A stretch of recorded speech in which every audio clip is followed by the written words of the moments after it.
Okay, let's go back. So now we have to handle the responsive part too, right? So let me just copy it from the previous project. Let's not waste our time with that. Of course, I'm going to explain it to you. So what I'm doing is for our skin max width, that means skins are under 180 pixels, reducing the gap. And then for our small devices, I am actually showing two cards. So let's inspect.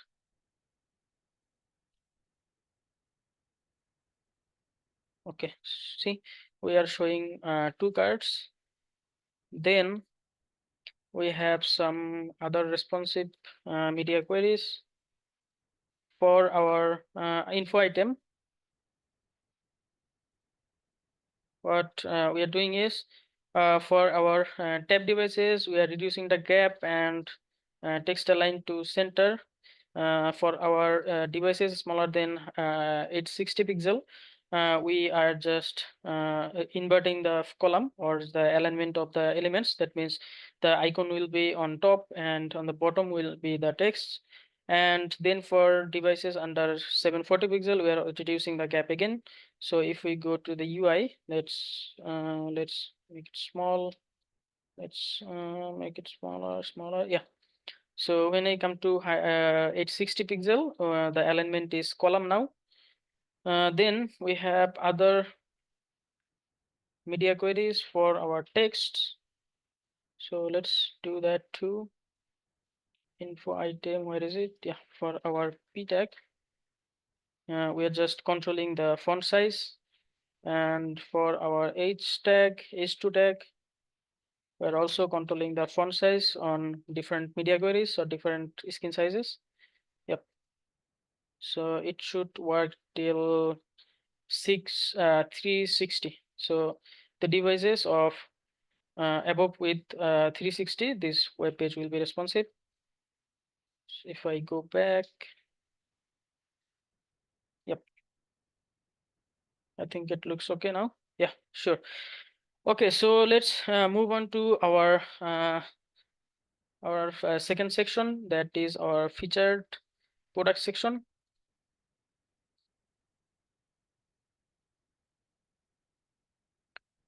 Okay, so before that, after our feature is done, let's make a git commit. Git add git commit. We can say basic services run and then push. Okay, so we are good. So let's close all of this again. And we have a featured product section, right? So first of all, let's create a component for this. Go to our components homepage and let's say featured products JSX. Create a React component. Okay, abbreviation is not working. Yeah. So we want to render it in our home page again, right? So let's go to pages, index, and after uh, basic services, we can import it. Featured products. Okay. So this is our featured products, right?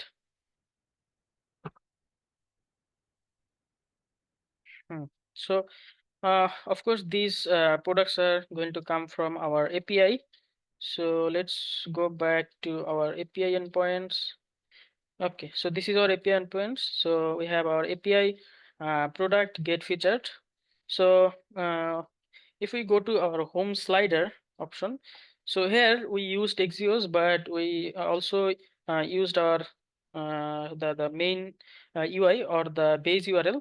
So we should not do that, because if then we use it like this, then with our git push, this base URL will be sent to our Git repository. We do not want to do that. We do not want to make our API endpoints public if it is not a personal project or something. For your production Git projects, you should also always keep it in your ENV file.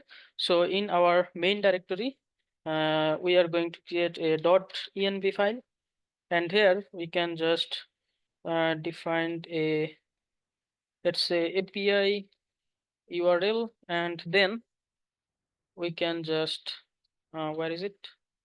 Sorry. Okay. Now let's copy it from here till API, and we want to keep it here. Okay. Now in our home slider, we can just remove it, and let's import it from our env file. So to do that, we can say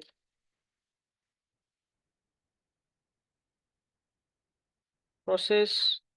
That means the here the process means our project, where our project is running or the process is running. That means we can say process dot env, and then we can just copy paste it from here.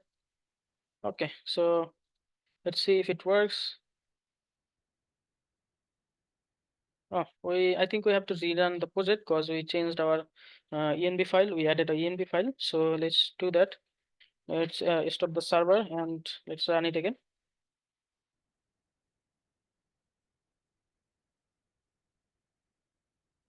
Okay, I think it should work now.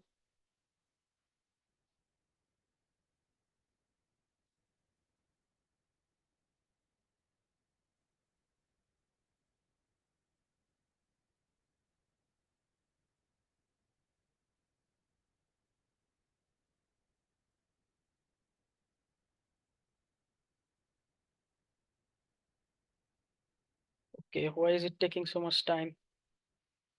Okay, we do not have that. I think we have some error. Let's check it. So what is it? Oh, we are getting undefined for some reason.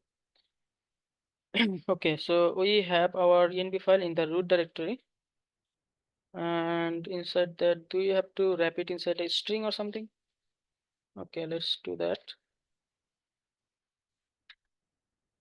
Let's rerun it again.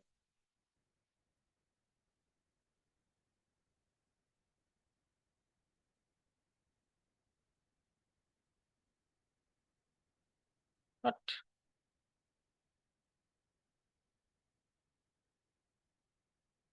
Okay, what happened now? Undefined.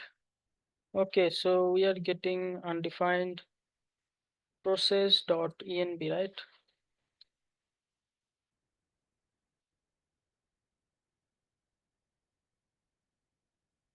Okay, slider.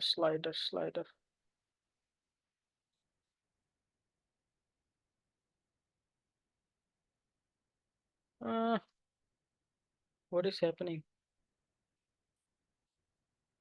Staging.textupforyou.com.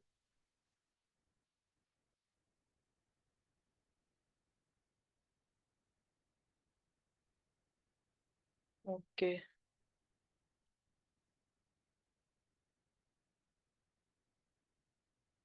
API URL, home slider.